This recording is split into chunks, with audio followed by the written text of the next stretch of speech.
All right. Well, hello, everyone, and welcome to another episode of the Jazziz Last Call. I am your host, Brian Zimmerman, executive editor of Jazziz Magazine, and it is an absolute pleasure to have you here with us tonight. Our guest is Dominic Lalli. Now, fans of EDM, that would be electronic dance music, certainly know that name because he is a member of one of the biggest duos in EDM. That would be Big Gigantic. But jazz fans will certainly know his name very soon because he is about to release his debut album as a jazz artist with a brand new band, the Dominic Lalli Bluebird Quintet. I'm sorry. The new album is called A Blind Man's Blue. It's coming out Friday, July 10th. That would be this Friday. And the title track, as well as some other singles from the album, are available to stream right now. So after this interview is over, you're definitely going to want to head and go check that out. Anyway, he is here. It is last call. So what do you say we go one more round with Dominic? Dominic, are you there? Hey, how are you? Hey, man, I'm great. Thank you so much for being here. Cheers to you. As our viewers know, you've got your mug ready. So as our viewers know, the first thing we do on the show, this being the last call, is we do a toast. We toast to someone, something, some idea, some place. So Dominic, who, what, where, when, why are we celebrating with this glass? Let's celebrate and have a toast to the beautiful art form that is jazz music that we love so much. Cheers to that. Cheers to that. It's the reason we're all doing this, for sure. No doubt. Hey, while I have you on the line, let me just let people know, because after this interview, I know everyone's going to want to listen to a lot of Big Gigantic, and they're definitely going to want to listen to Dominic's new album. And that's where one of our sponsors, Cambridge Audio, comes in. They are makers of some of the finest audio equipment in the world. Check out their incredibly stylish premium Alva TT, the world's first Bluetooth aptX HD turntable that lets you put the turntable anywhere in the room and just project that music anywhere. More info at cambridgeaudio.com. Also, while people are watching, let me remind you, feel free to let us know where you're watching from, to say hi to Dominic, if you have a question for Dominic, feel free to write us in on Facebook, YouTube, wherever you're watching, and we'll try to get to it on air. But hey, man, Dominic, thank you so much for doing this. The new album is fantastic. You know, I've been listening to the advanced copy.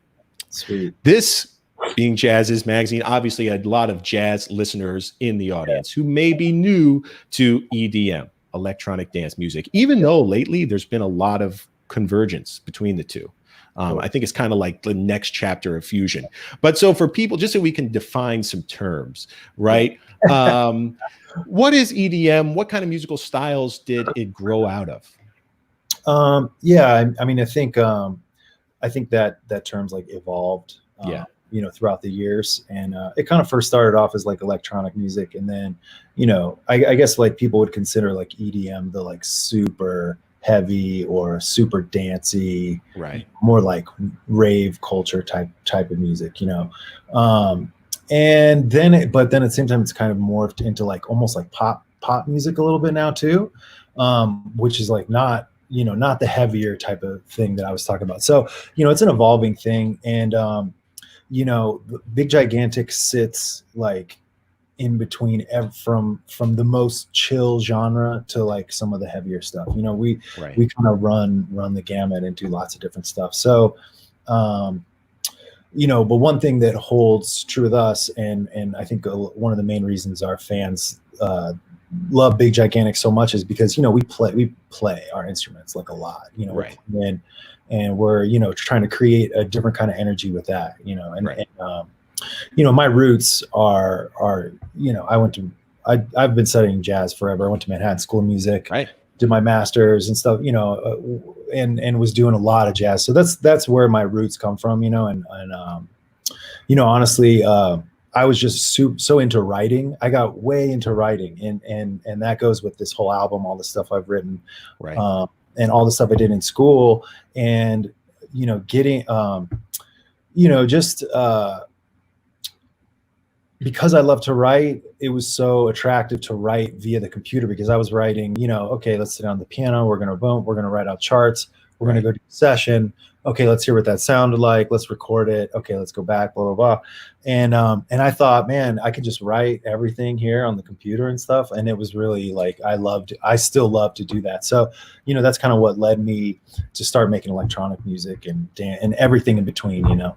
Right. Yeah, we should be. I mean, Big Gigantic really covers the spectrum. And as our viewer Leo is reminding us, EDM, kind of an ambiguous term, covers a lot, just like jazz. So it's kind of natural that there would be overlap. And I think EDM artists and jazz artists often go through the same thing of like, what exactly is jazz? What exactly is EDM? And both artists are like, it's just music, like the label is dropped onto it afterwards. Yeah. And because the kind of stuff Big Gigantic does, it covers everything. I mean, that's true. You have your saxophone up there playing some very melodic stuff. And you mix it into the jam band stuff. But at the same time, you're putting, in a lot of ways, jazz music, because your background is in jazz, in front of these huge audiences, you know, and mostly young audiences, which is important. Yeah, hopefully it's inspiring to some of them. You know, I see people want, you know, I got to pick my instrument back up. I really need to like, this is so cool. I need to get back into it, or, you know, or just like, man, I need to check out more jazz. Like, why am I not checking stuff out? So, you know, hopefully that definitely spreads itself out and trickles down to, you know, other artists, you know, jazz artists and because I mean, that music, you know, jazz music to me is just, it's so deep and you know, it's such a, I feel honored to be able to have studied it so much and love it so much and be, you know, part of a scene, because I feel like it's just a special language, you know, that only, you know, so many people understand. And I feel, like I said, honored to be, you know, a part of that and just know, you know, kind of see what's happening, know what's happening. And cool. Well, let's go there. Let's go there before the Big Gigantic days. We'll start at your roots. Where'd you grow up? So grew up in Vegas. And, you know, just did Vegas stuff. You know, not too much. Took some private lessons and whatnot. But I ended up going to a summer music camp at Northern Arizona University in Flagstaff, and that led me to do my undergrad there. Super cool people there. Studying jazz. Yep. Cool. And what were you listening to, like, as you were coming up, developing as a jazz artist? Yeah. Like, who were the musicians that helped mold your style? Yeah, you know, I was listening to a lot of Brecker. First off, I like started at Brecker, and then I was kind of like, oh man, I need to like. That's starting pretty high, man. I need to go back. So I went back pretty heavy. You know, I listened to a lot of like Sonny Rollins, a lot of Train, Sonny Stitt. You know, a lot of the main guys, I just got super into that stuff. I had so while I was in Flagstaff at Northern Arizona, there was a great teacher there. His name was Joel DeBartolo, and he was the bass player for the Tonight Show back when Johnny Carson did it, like many years ago. Oh, wow, he was an LA guy. Was on a bunch of like Buddy Rich recordings and different stuff like that. But anyways, killer player and a super amazing guy.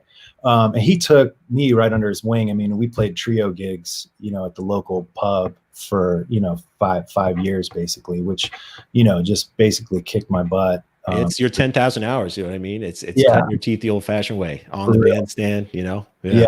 And so I did learn more that way than you did in the classroom in a lot of ways. 100%. Yeah. 100%. When you're like, you know, where am I in this song? You know, like right. Sink or swim. Exactly.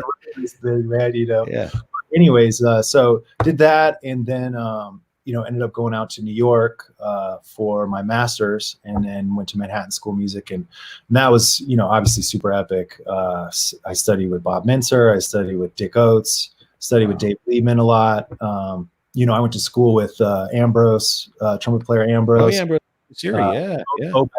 Obed Calvert, a bunch of my buddies. And were you like on the scene? Were you a scene guy of playing the clubs? I was trying to, but you know, it was tough. You know, there were so many great players, and you know, I had a couple gigs here and there, but it was definitely a struggle. And you know, I mean, I was really struggling, you know, financially and stuff out in New York. So you know, that led me to, you know, I got to figure something out for like my actual health. You know. Yeah. So just like your general well-being. Yeah, like I can't even, like, I mean, as much as I love New York pizza, I mean, like a month. You cannot subsist on dollar slices. Yeah. So anyways, that led me to auditioning for a band out of Colorado where I currently live now. And this band was called the Motet, and they're a jam band, funk band. They're actually like more of like a straight funk band now, but back in the day, we were kind of like we were an Afrobeat band that did like experimental electronic sounds over Afrobeat music. So that was kind of, cool. I kind of got my feet wet in the, okay, maybe I should get a computer and all that kind of business. Gotcha. I moved to Was there a part of your jazz brain that was like, no, I don't want to go that electronic? I am actually not that. I'm like not that guy. You know, as much as I am like jazz is like my number one. I'm like super open to all kinds of music, you know. And actually, you know, the guy who got me into it, man, is actually Ambrose. Okay. Because, you know, we would hang a lot. He was on my master's recital and stuff like that. And he was like, hey man, like, have you ever heard Bjork?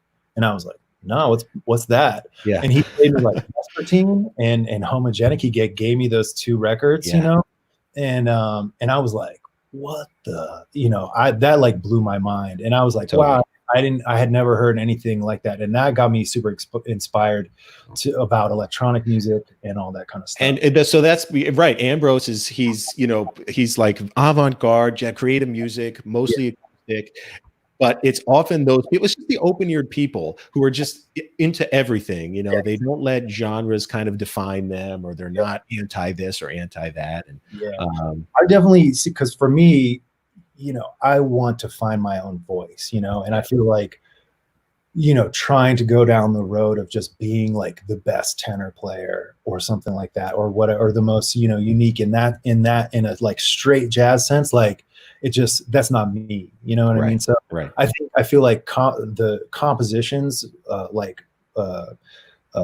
my sound is like in my compositions, you know what I mean? And then playing like fits inside of that somewhere. So that's like more, I feel like what my thing is like my songwriting kind of stuff more. And then, you know, my playing, obviously I just love playing and I love improvising, you know, free or just kind of whatever. Cool. And then how about the formation of Big Gigantic? So you're in Motet again. That Afrobeat stuff is very technical. You know, I mean, you got to be tight on the horn. We did all the Fela stuff, Tony Allen stuff. We did a bunch of that stuff, and we were writing a bunch of that stuff, and it was fun. And it's definitely challenging. I mean, it's a, you know, it's like I mean, it's fun to go up there and blow all your stuff, but that's not necessarily what that music is. Right. It's definitely that feel good party atmosphere, but those grooves are like a Swiss watch. You know, they are meticulous. And they're like they're like flip. Right. Snare. So who was the drummer in that group? Because that is the hardest. Yeah, this guy Dave Watts is his name. Okay, cool. Just legendary. Shout out to Dave Watts. Yeah, legendary guy around Colorado, and you know, he's been doing the Motet for I maybe even like 20 years or something like that. Wow. So cool. So anyways, doing the Motet, and you know, that band, you know, now there's a singer in that band, and that band was just kind of doing different stuff, you know, going in and out of like, okay, maybe we're going to take a break for a little bit, stuff like that. So, you know, I was like working at a coffee shop. I was doing a lot of different things to, you know, playing a lot of jazz gigs. I was playing with, when I was here, playing with the Motet in Denver, I was also, you know, I did a pretty healthy amount of jazz. There's a good jazz scene out here in Denver. Yeah. I don't know if you know, but there's a lot of great cats who play out here. So at the time when I was doing a lot of jazz stuff, I was playing a lot with Pat Bianchi. Do you know that organ player, Pat Bianchi? He's crazy, man. Yeah, he's great. Yeah, he's insane. I've only ever been to Aspen, but I know Denver has a great scene. Colorado in general, a really nice music scene. Great music scene out there. Yeah, between Dale and Jazz Aspen, and you know, it's also just beautiful, stunningly gorgeous. So that doesn't hurt too. Yeah. So I was playing with Pat and Colin Stranahan, who's from here as well. So we did a lot of trio stuff out here. I was doing some big band stuff, teaching stuff, a lot of the like, you know, normal kind of player sort of stuff. Right. And Motet was kind of fizzling out and stuff for me, and I got a computer, and I was like, you know what, like, I'm just going to start doing this myself, you know, like I'm gonna start figuring this thing out, I'm gonna figure out this computer, I'm gonna write these beats. And I had a little like hip hop gig down in downtown Denver with a producing buddy. Like you were producing beats? Well, it was like a drummer's gig, and he had sweet. He would take his MPC and chop up funny stuff. It was like funny. almost. We chop up funny stuff. We play beats, but all the rappers and singers, from Denver knew us, and they would come down and they would just rap over our beats. There'd be like 20 minutes of rappers over like this beat I just made in that day and stuff like that. What program were you using on that first computer? Ableton Live. Just figuring it out with Ableton Live. Yeah, just went right. I had a buddy who was, I used to like shed for, I shed all day, 6 hours, 8 hours a day shedding. Yeah. So I had a buddy who was like working on Ableton, and we connected, and he was making cool like Jay Dilla style beats and stuff. And that's what got me into, I was like, man, this guy's like my thing, but like he's doing this other thing. And I dug that. So I just got the computer and I went over to his house every day and just kind of peeked over his shoulder. And then, just started looking on YouTube and figuring stuff out. And then, I use it every day. Like it's my another. Right. Like you're shedding on Ableton. Yeah. Well, it's cool when you can tap into that sense of like experimentation and fun and play, and you think back to like the early fusion players who were like messing around with the synths, messing around with the 808s and just like coming up with this wild music on the spot. So anytime you can tap into that, is awesome. Okay, very cool, man. So you're doing the hip hop thing, and had you been like a hip hop head before that, or you just having fun with it? Yeah, definitely. I mean, growing up, I'm like, I grew up in like the '90s, so I was pretty into that stuff. So, super into that stuff, and then I just slowly I had enough beats finally at one point where I knew this kid who was like promoting electronic shows around town, around Denver. And I said, like, hey, do you think like if I started something like people would like dig it and like book me? And he's like, definitely, like do it. And when I was playing with the Motet, I had people kind of coming up to me being like, you should just start something on your own and we'll just follow you and stuff. And I was like, okay, so kind of getting it all together. And then I got Jeremy, who plays drums with me in Big Gigantic, and we just hashed it out, and we've been doing it for 10 years now. Basically. That's awesome, man. And you guys have played everywhere. You played some major festivals, right? All the major ones in the U.S. Yeah. Coachella twice, Lollapalooza twice, Governor's Ball in New York, and even we played not EDC, but I can't think, but all the most of the big real like rave kind of festivals and stuff too. We've done it all, and a lot of the big jam band ones, Bonnaroo, too. Wow. So. That must be so wild, to go from the jazz nightclub gigs. My friend Nick Finzer has a term for some of these nightclub gigs where there's more people on stage than there are in the audience. He calls it a schmingy. So every jazz player has played a schmingy. It must have been wild to go from playing schmingys to playing like what's a typical crowd at like a Coachella or something like that? It could in the 20,000 ish. It could get to, you could get up to 40. Wow, man. Sometimes because it's like some of those, depending on what you got and all that stuff. The energy must just be incredible. It's stage. The rush is like it's pretty serious. Yeah. I can't imagine, man. And I feel like maybe I've just slept on it, but I feel like festival culture in recent years has just like exploded exponentially. Big time. Do you feel that that's the case? I mean, because you've been kind of plugged in for a while. No, 100%. When we started when Big Gigantic started in 2008, there was like Bonnaroo, Coachella, maybe in Lollapalooza, maybe, and then there was all these started being these little festivals, maybe 5,000 person festivals. But now, I mean, by the end of like pre-coronavirus, it was like, as long as you had a lineup that was like the big Coachella style lineup, I mean, you had that kind of a festival, basically. Yeah. I think it could be just like younger people are just realizing how much more of an impact music has when it's live, you know, and especially the two styles of music that are in your Venn diagram, especially EDM and jazz. That's something they totally have in common, even though musically some people from the outside might think that they're a little antithetical, right? Because jazz is constantly changing. It's all about improvisation. It's really about never repeating yourself or being the same. Right. Whereas EDM, I think a misnomer is that it's just repetitive. Right. It can definitely get repetitive, but like I said, the genre is so large. Right.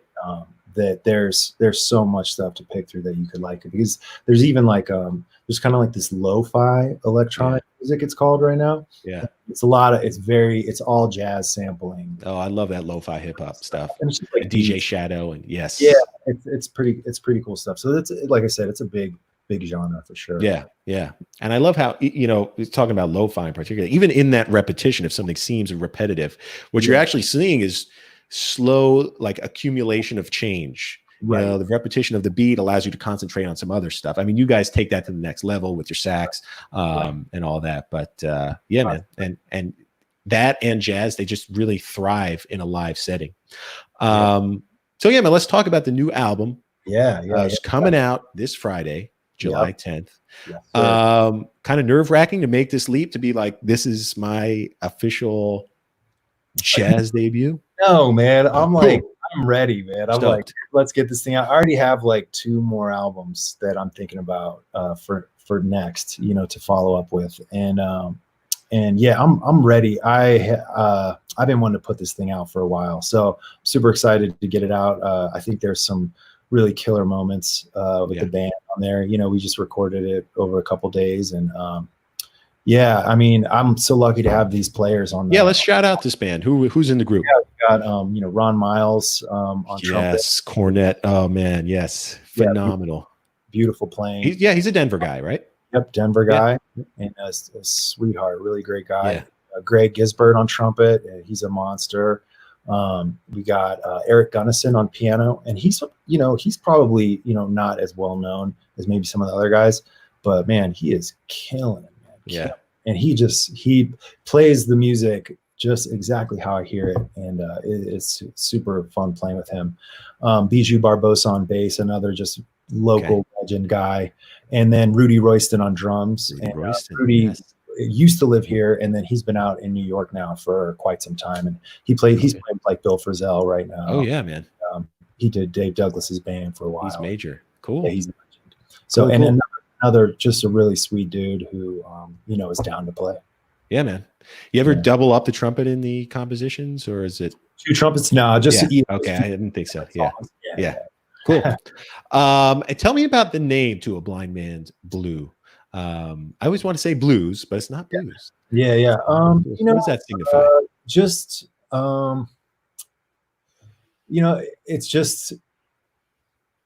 I don't know. The way it came to me was just, like what is like sadness to, someone who can't see, what is blue, maybe it's like, maybe it is like sadness, but maybe it's like not so much sadness, because if there's something you never knew, then how does it affect you negatively if you never knew what that was, so I don't know. I it's kind of like I don't know what the hell I'm trying to say. But. I was thinking there's definitely some touchstones there too, in terms of like Kind of Blue and so many of the, the blues artists that lent the shape to jazz, like Blind Lemon. So, you could tell that you were tapping into your heritage here for this album. Sure. Yeah. Absolutely. And then in terms of, cause you mentioned, you love to write, how did writing this, music for the acoustic group being jazz centric differ from writing for Big Gigantic? Well, for this stuff, it's like for A Blind Man's Blue, it's like you're writing a small set of guidelines, what you want the whole thing to be, and it's basically me just putting down a backdrop, for what I want the mood, to kind of be, and then letting the players like go in and and stretch and move and do that with the room, whereas with Big Gigantic, I'm putting out exactly what I want. It's everything I want. I don't want to change that all, or whatever. Like, so was it a good feeling to kind of let go and be like, I'm just gonna yeah I love it's like I can't, it's one suffers without the other, I need the structure, I need the freedom, to really function, I feel like, as myself. Right. Cool, man. Some singles have been released. Together, even did the video for, right? Yeah, Together. So that's an interesting thing because Together came about as, I woke up one day in the middle of this pandemic and I'm just kind of like, geez, man, like what? I don't know. I was feeling it. I have a newborn, not a newborn, but he's about a year old. That's my son. And, just being with him every day, which has been, man, like a blessing. Totally. But just the repetitive, the day after day, and just seeing him and being like, man, like what is this kid gonna grow up to? Right. It's gonna be like generation pandemic. I know. Crazy. So, I was just feeling it. And I just started writing, and I wrote that. I wrote the background, minus the saxophone stuff. Right. And I wrote that. And then I had set up a green screen in my basement here in my studio because I've been doing all these big, gigantic live streams and stuff. So I had the thing and I was like, you know what, I'm just going to make a little video for Instagram for myself, and recorded the thing, did my sax, put a little cheesy little background thing on it and all that stuff and just put it out. And, actually the response, it was just the timing and stuff of it all. Right. We were right in the middle of it and people were they felt it, and they, people were psyched about it. And so I was like, okay, let's, I want to make this into a real thing. So as I was making it into a real thing, so much more stuff started happening. And I feel like that song started becoming about so many other things, that were more important than even to just this pandemic. It was like the pandemic, like led us all to realize like, some of the bad, awful things that are happening right in front of our eyes. And obviously, the George Floyd situation and all the protests and everything. And I just thought it was beautiful. And I thought that it's time to, make a tribute to that, to all these people coming together and fighting for something that, is beautiful and that needs to be addressed and needs to be fixed, totally now, now. And so, it went from like, I was doing this thing. And then I was like, I got, have some awesome friends and videographers and stuff. And I said, let's do this and let's pull the clips. So that just turned into a tribute to, all the protesting, Black Lives Matter and all that stuff. And all the proceeds for that song are going to Black Lives Matter. So that's awesome, man. Yeah, the video is out right now. You can watch it. And it's kind of incredible, the way this anthem of unity grew out of everyone having to be a part. And how these movements, like the BLM movements, also grew in a lot of ways from us being estranged. And it just points to how important this moment is. And the song is really good, man. Very soulful sax. I hear like some Hank Mobley stuff in there. You're up there in the altissimo range, just absolutely wailing. So it's really cool. When the album drops, because I know Big Gigantic, you guys release your albums for free, right? Yeah. I mean, they're on SoundCloud and kind of stuff. So you can definitely listen for free. When Blind Man's Blue comes out, plans for physical, plans for digital, plans for vinyl, anything like that? Yeah. So, it'll be out everywhere digitally on all the platforms, iTunes, Spotify, and all that, Amazon Music. And then I'm doing vinyl. I'm just doing a limited edition vinyl, but it looks sick. Yeah, it looks really good. Yeah. So I'm excited about that. And that you can all pre-order and stuff. We can send you the link, or if you go to my Instagram. Cool. We can put it up too. Yeah. We share the video. Yeah. Pre-order it on iTunes, or you can get the vinyl. The vinyl will probably be ready in like August or September. So, cause it always takes a while, but yeah, it's a double discer. Yep. And a lot of music, and it's really good, coming out this Friday. And in the meantime, is there anything else in the works in terms of you and the Quintet or Big Gigantic? Oh, Leo. Hey, Leo, thanks for watching. He wants to know, is it going to be on Google Music? Yeah, Leo, it should be on Google Music. Yeah, it should be just about everywhere. Yep. Sorry, what was the question again? What's going on, with Big Gigantic? All the festivals are shut down. All the venues are shut down. Not really anything Big Gigantic. I mean, I've been basically just hustling this whole quarantine. I've been working, writing every day and stuff. Just trying to get ready for when, because for Big Gigantic, we basically released an album. We were about to go on a big tour to support it, and then everything got canceled. So, unfortunately, that whole that whole like, it's such, it happens sometimes with like this, the cycles of your album and stuff like that. It's kind of done, you know what I mean? So Right. so I'm just working on another one, and that's cool. There's been a lot of great writing here at the house, no pressure and stuff like that. So it's been fun doing that. So got a lot of great big gigantic stuff in the works. I'm working with this amazing guitar player named Jesse Lewis, who is I don't know if you heard of this band. His band's called The Endless Field. I know Endless Field, yeah. It's like acoustic guitar and bass. They just did an album where they recorded out like in Utah using a solar powered studio, right? Yeah. Dude, man, that's my dude from Manhattan School of Music. Okay, cool. And, he's just a beautiful cat and amazing guitar player. And he put out this album years ago. I can't think of what it's called right now, actually, but it's so good. It's an electronic guitar, but with guitar album. I can't think of the name of it. But anyways, and I have always loved this album.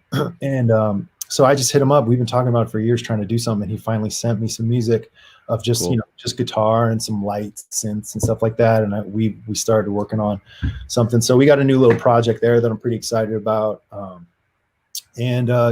want to basically, what I want to do with my jazz stuff next is I want to do I've been writing some more music, and so I got that kind of going, but I want to do more of like a larger ensemble kind of a thing, like a big band, or like a big band, just like I want like, instead of a quintet, I want like tenor, trumpet, trombone, guitar, piano, drums, bass, maybe another bass player, something like that. But I want like a big ensemble, almost like a Brian Blade Fellowship kind of a thing. Yes.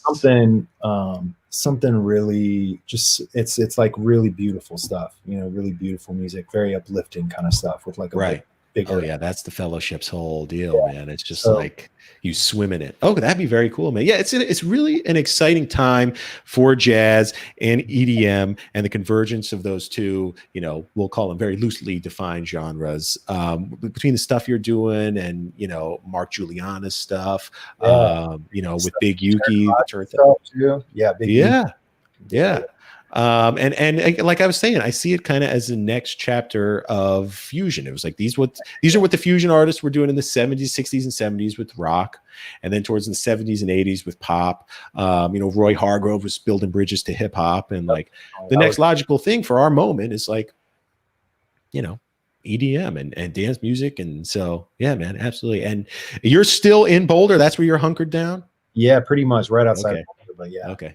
Very nice. Yeah, I think this is like an amazing time for music, because I think this is really gonna, a lot of beautiful, amazing music and new styles, new genres are gonna come out of this moment. This is a moment that I think not only like we needed as humans, but I think musically too. I think this is gonna be we're gonna take a big step forward like next year, and then the years to come after that. The next few years after that. Totally. I would hope so, man. Yeah. And I bring up Boulder because, you've kind of experienced both sides of the jazz coin, which was like doing the Manhattan School in New York thing, playing the gigs, and then also kind of doing your own thing, being in Boulder. And like, would you recommend to like an up and coming artist, again, who's maybe got a unique style, he or she is into a little bit of everything, like maybe explore your options, check out other scenes?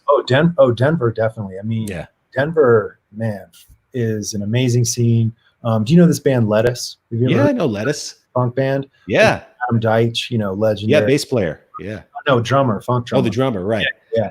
Anyways, all these guys, a lot of guys who've lived different places, maybe Florida, maybe New Orleans, have moved to Denver. And there's, like I said, just some amazing players there.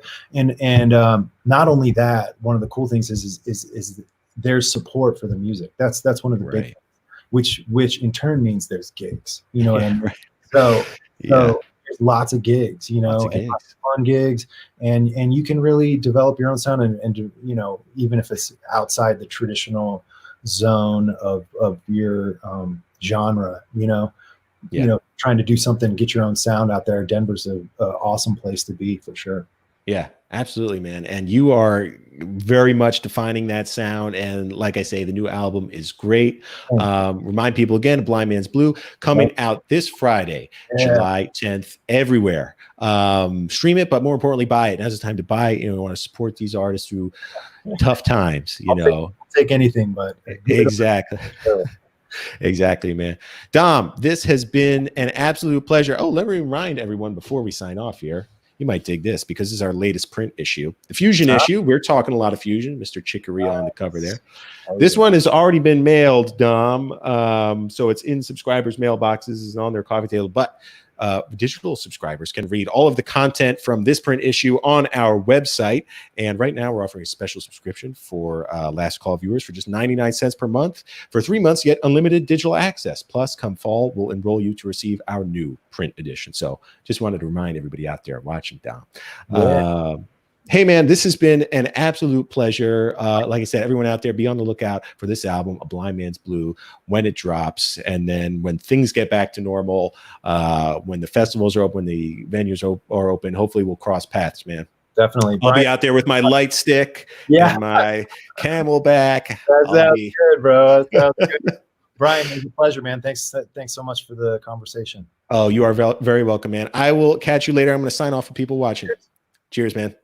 Bye, Dom. Thank you to Dom for coming on the show today. Last Call for chatting about his new album. Again, A Blind Man's Blue, coming out this Friday, July 10th. You're definitely going to want to check it out. Also, check out all the big, gigantic stuff that's out there already. All right. Hey, I'm going to shut down the bar for tonight. This has been a fantastic conversation. You don't have to go home, but you can stay here. I'm Brian Zimmerman. This has been The Last Call. Thanks for watching, everyone. So long. Bye.